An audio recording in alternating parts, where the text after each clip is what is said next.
brash Gen Z and entitled millennials, slacker Gen X and out-of-touch boomers. Stereotypes and divisions among generations aren't new, but recently it took a turn when the saying, "Okay, boomer," became a meme that went viral online and off. So, in the spirit of intergenerational harmony, we thought we'd assemble representatives of each demographic to hammer things out. With us now, in order of seniority, David Kravitz, Vice President with Zoomer Media and author of 2 books about his generation, the Baby Boomers.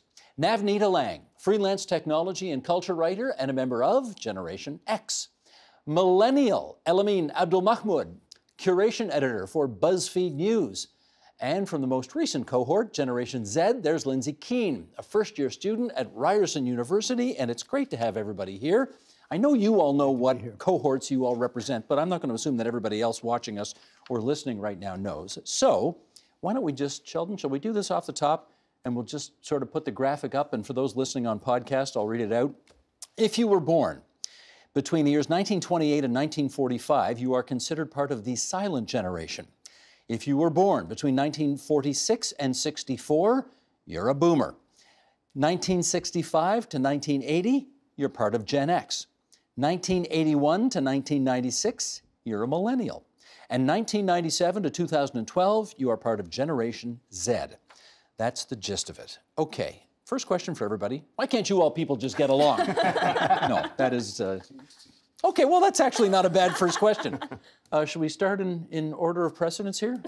Why can't all these groups just get along? Well, I think there's a problem, certainly speaking for the boomers. I don't see any future. I'm very worried about the future of our society, given the way young people are so disrespectful and know-it-alls and impatient. So I think there's a nice neutral way to start the conversation. Well, I've just played a trick on you because what I just said is a paraphrase of words uttered by the Greek historian Herodotus in 700 BC. Ah. So this older generation, oh, the youth of today, the young whippersnappers of today, and then the youngest generation rolling their eyes at the old generation. Today's meme is okay, boomer, but by the way, it's a 3,000-year-old meme. So every generation looks at the young people, the old people, and the young people. So this okay, you don't mind if I get some wisdom from the others around the table? Yeah? Okay. Navneet, where are you on this?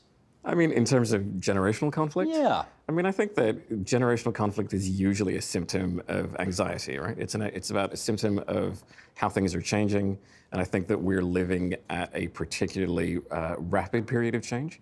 Something that always sticks out in my head is that there are more people on social media now than were alive at the beginning of the Second World War. So that that's something that has happened in the past 15 or 20 years. And I think that that kind of change, in which the day-to-day habits of people have changed so quickly, produces a kind of, understandably anxious response. And I think that that plays out in how we think about different generations. Elamin, what do you see fueling the difficulties among the different generations right now? Well, part of it is just a language problem in the sense that the word, the idea of a generation is, it's not that old. It's about 100 years old or so. We didn't really understand generations the way that we do now, as like these sort of neatly divided lines of this year to this year. Before that, a generation was just a bunch of people who experienced the same event, right? So like if you lived through the Civil War, it didn't matter whether you're 19 or 42, you were still part of a generation. You kind of experienced that.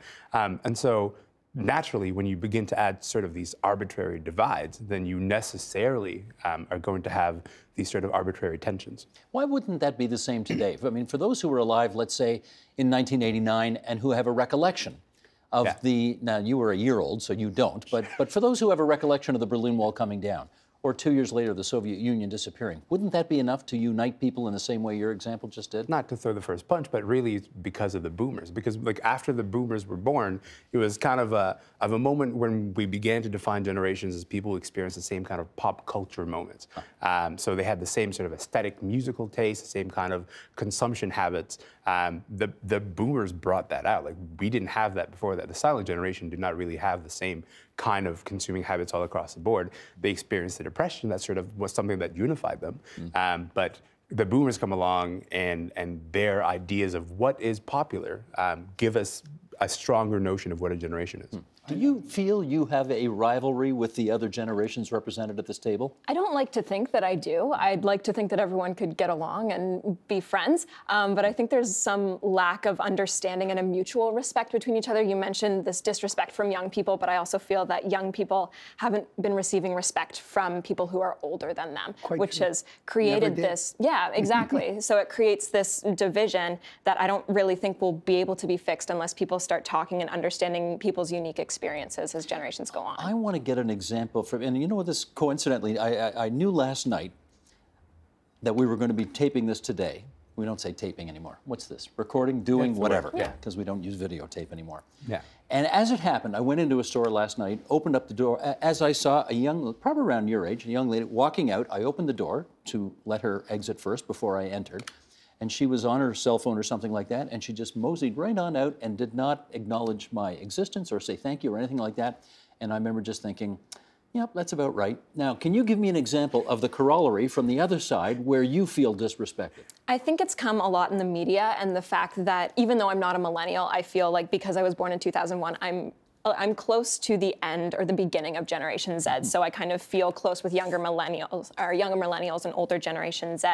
But a lot has come out in the media with people who are older putting out articles like, millennials are ruining this industry, millennials are special snowflakes, young people are apathetic and they don't care about what's happening around them. So I think where we see disrespect in little forms like that, leaving or opening a door for someone and not receiving a thank you, I think we're also getting it through the media and through portrayal that's coming from big corporations that are broadcasting how millennials are incompetent or whatnot. Let's do one more graphic here before we continue the conversation. And this one, Sheldon, if you could bring this up, this is how your different groups break down as a percentage of the Canadian population. The silent generation, and remember that's those born between 1928 and 1945, just 7% of the population. Why does so much focus on the boomers? Well, that's why. 24% of the population are boomers. Gen Xers make up 19%. Millennials are actually the biggest group out there now. They are 27% of the Canadian population. Elamine, settle down. And Generation Z, that's Lindsay's group, they're 16% of the population. So between the millennials and the boomers, Elamine, I guess it's on, right? These are the two groups that are really the biggest chunk of the population. And is that where the biggest rivalry is today? Yeah, I mean, look, we've been, as you mentioned, slandered in the media for, 2 decades, and now we're finally the biggest group, so it's time for some political payback. And how does that manifest itself? I mean, I think we begin to acquire slowly more political power. Millennials are not voting in the same numbers that boomers are, for example. That's going to change as millennials kind of age into age groups that we kind of expect to show up and vote more politically.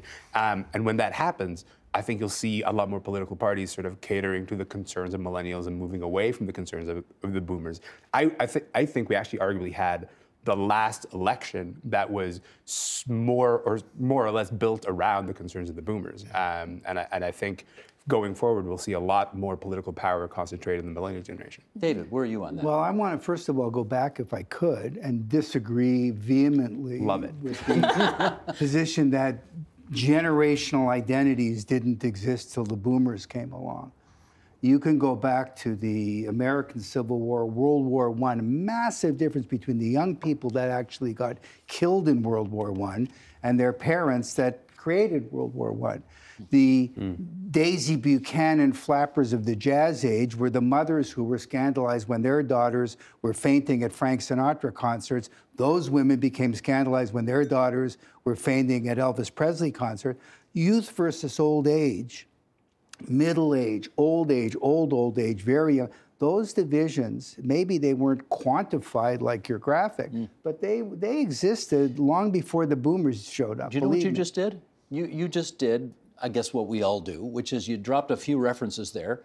Some of, okay, Frank Sinatra, Elvis Presley, okay, right, we get those ones. Daisy Buchanan, sorry, I don't. Great Gatsby. Great Gatsby. Okay, totally over my head, I missed that one. Okay. Daisy Buchanan is from the Great Gatsby. Well, she's a young 20-ish, flapper and, generation. Grade 11 English. The jazz generation. Did you hear what just happened there? She looks at me and says, grade 11 English. Yeah. Really. But I'm just saying that, so I'm just saying, number one, that these generational divides, did exist. I do agree that the millennials are more numerous, but the theme I'd like to I'll float it out there and then shut up, is that What's really happening now that's going to change is that because of radical longevity, because people are living longer and longer, Lindsay's generation is going to live to 125, no problem. Okay? No problem. So because we live longer and longer, 125? the notion that you cling to your political views even are going to stay the same. They aren't. We're living longer. There's 11,000 people in Canada today who are over the age of 100, and there's going to be 17,000 of them 10 years from now. So it's getting older and older and older, and that's what's creating all of this unsettlement, in my opinion. Navneet, if this is the big confrontation in society today, boomers versus millennials, where do you see Gen Xers in all of this? I mean, I think that we of the plaid shirts and cardigans, the Gen Xers are a bit kind of... Or the hoodies, look at you. Or the hoodies. I decided I needed to look the part. But I think that we're slightly kind of the forgotten generation and an in-between generation. And I think that one of the ways that it's helpful to think about this is that generations are cultural categories, but they're also informed by economic circumstance, right?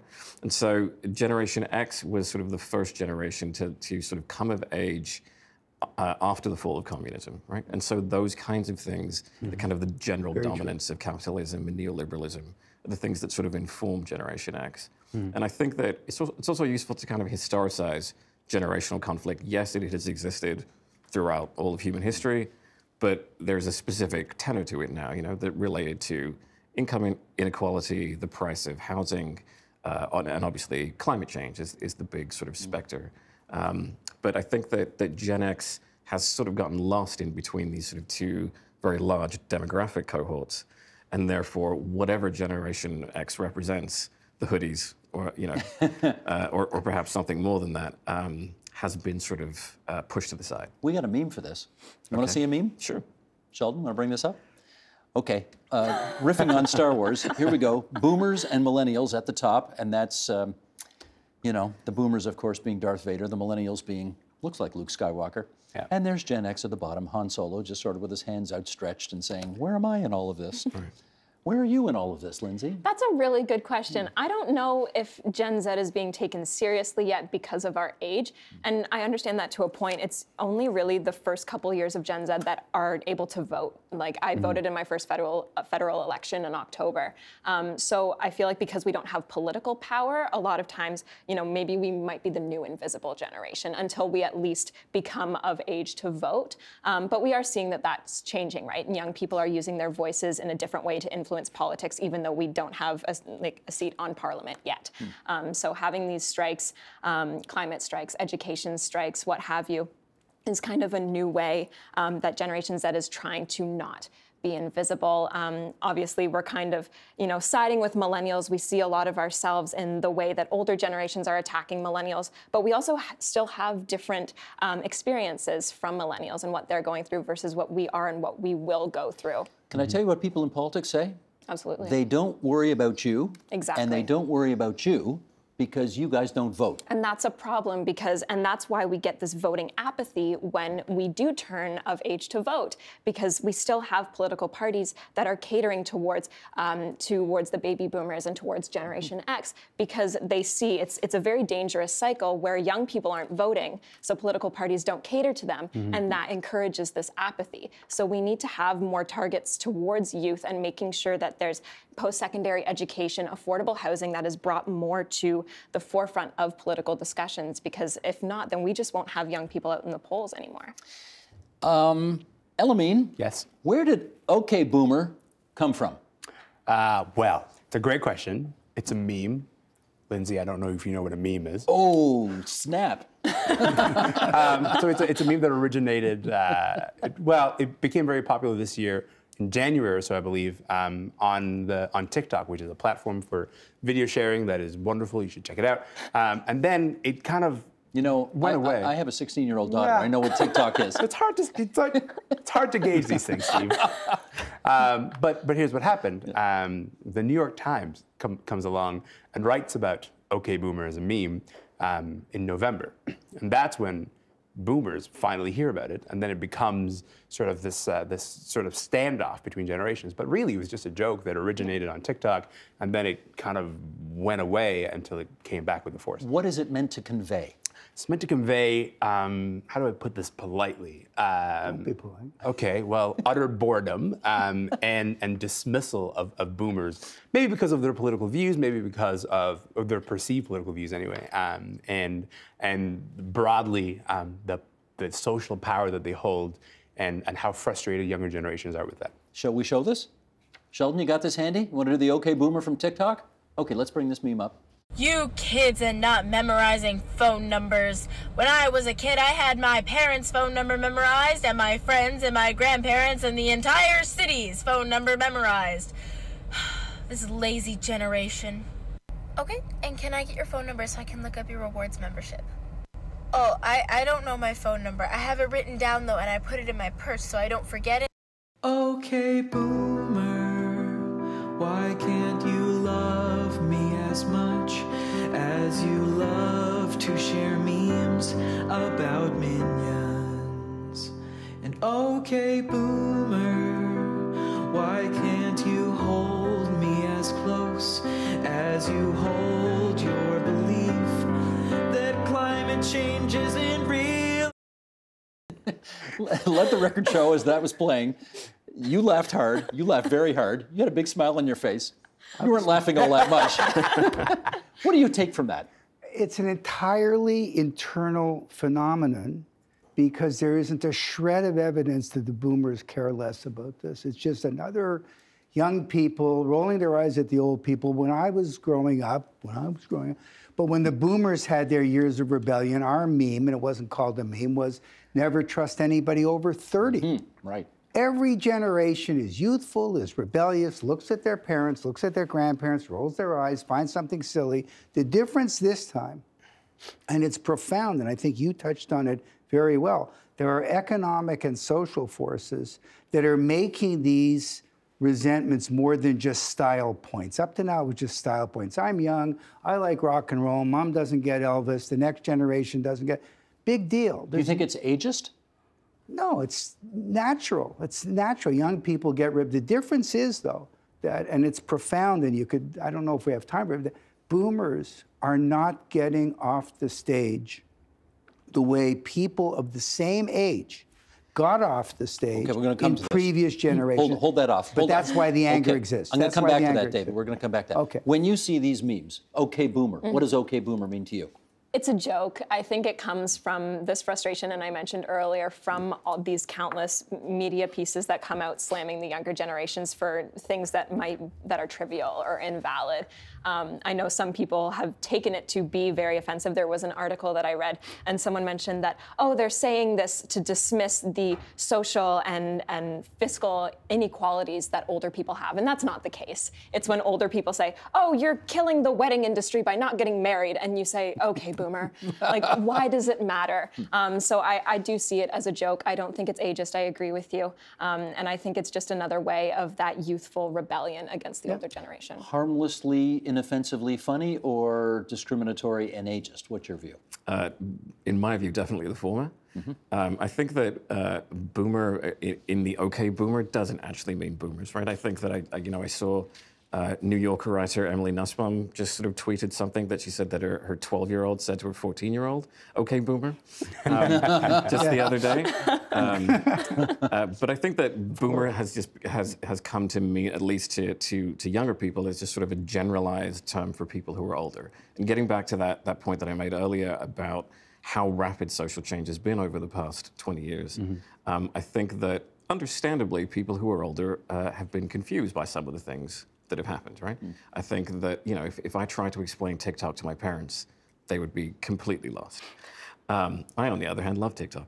But I think that kind of divide where it's not just, the culture has changed, but that there are these whole new modes of culture, right? There are these whole new ways that culture is spread and understood, has sort of produced a kind of chasm in understanding that perhaps has been exacerbated or is more exacerbated, compared to the past.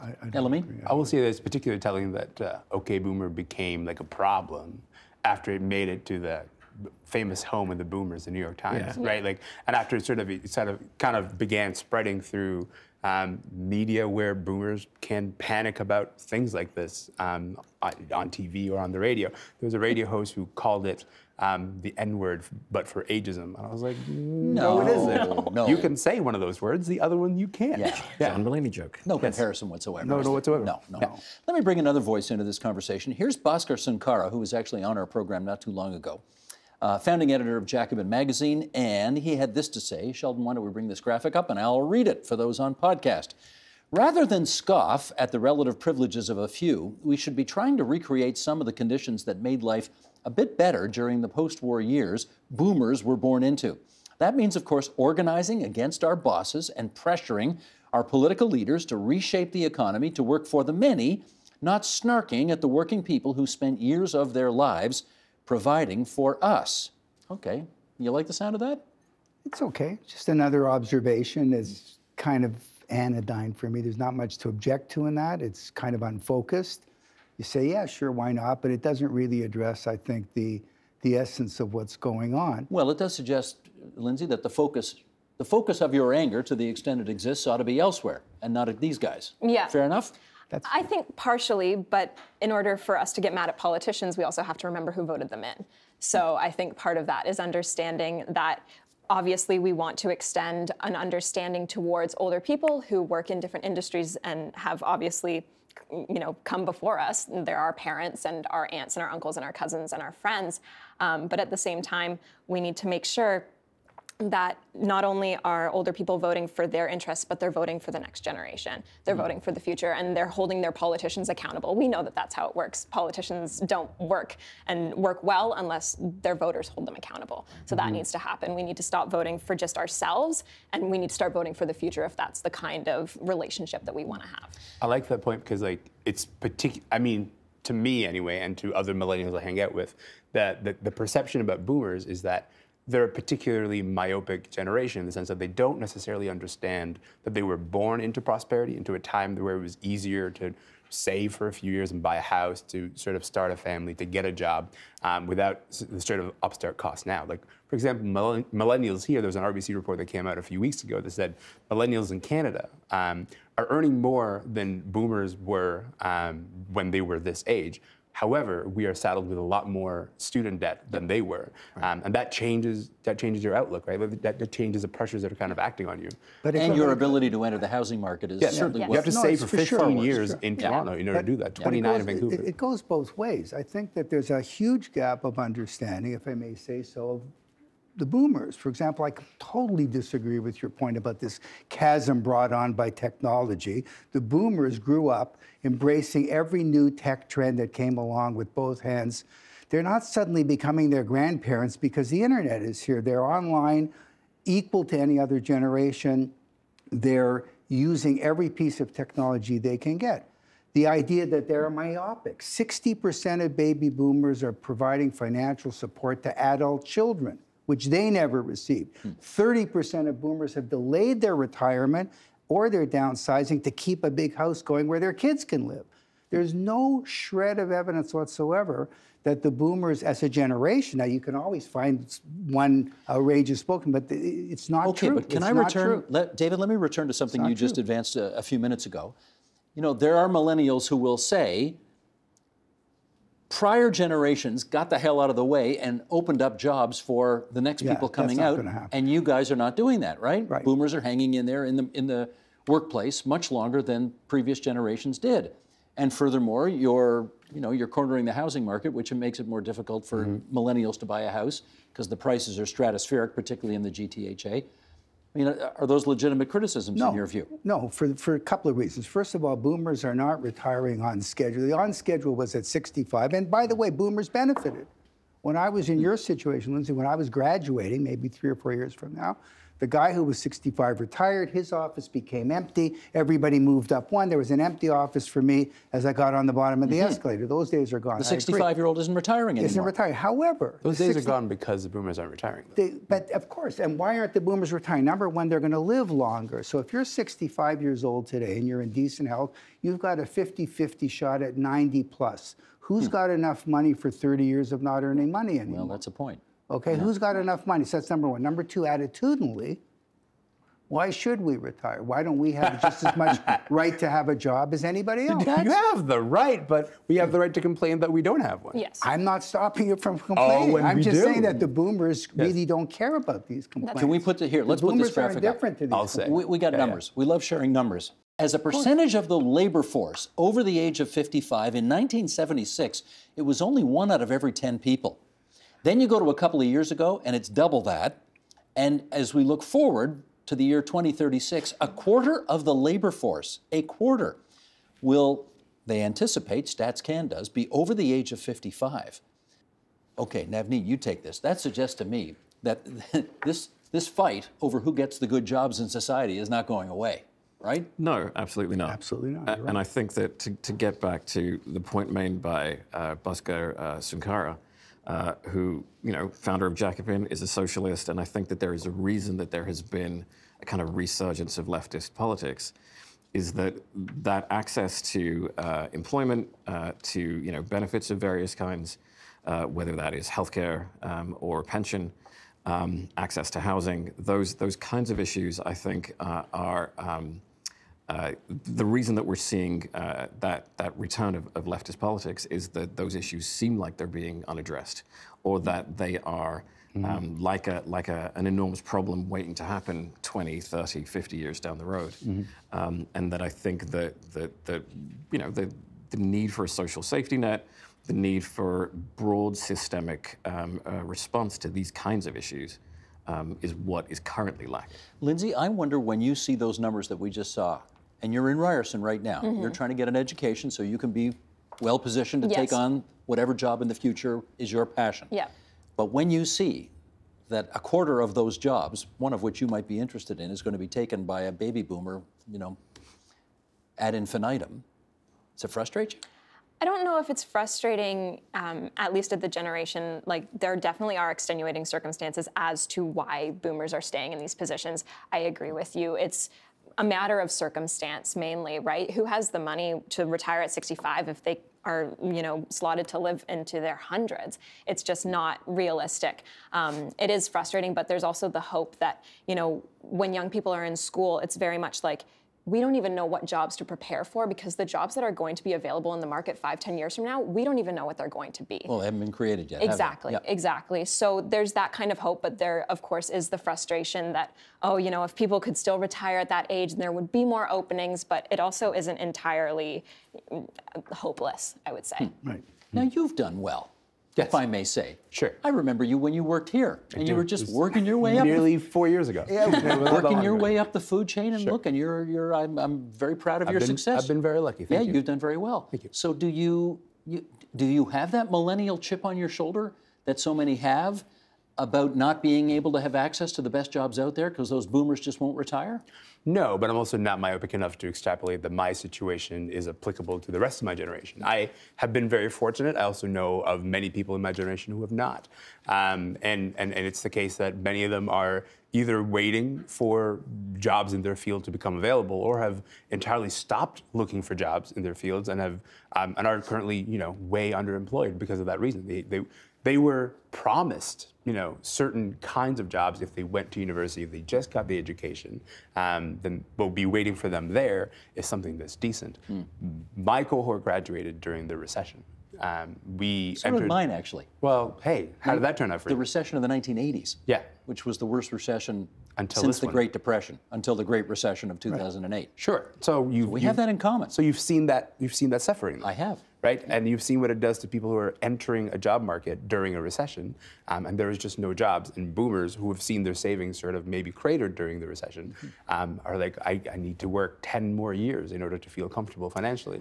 Right. You can understand then why there's so much frustration that end up directing against boomers. They're not going to pick up rocks and go to war against boomers. They're just gonna be like, well, what am I gonna do? And that becomes your lot in life, right? Like that becomes sort of like your generational destiny. Like that's sort of what you're. I've got to put that to David then, because the sort of, I think the deal has always been that the next generation down does better than their parents. And that's kind of been the Canadian experience since the beginning. The next generation always does better. Except now, it's not the case. Except the reason is it's not the case is because it looks surprising because it hasn't happened yet. This is the first time. So you have a confluence of factors. One is radical longevity, medicine, the ability to treat diseases that used to kill you as just chronic. Take the pill, we can't cure it, but it won't kill. Longer and longer and longer. If we forced Lindsay to retire at 65, you're going to have a half a century of not working. Good luck accumulating enough money between the age of 25 and the age of 65 to live to 120. So we've got to rethink the job market completely. We've got to rethink, to your point, housing.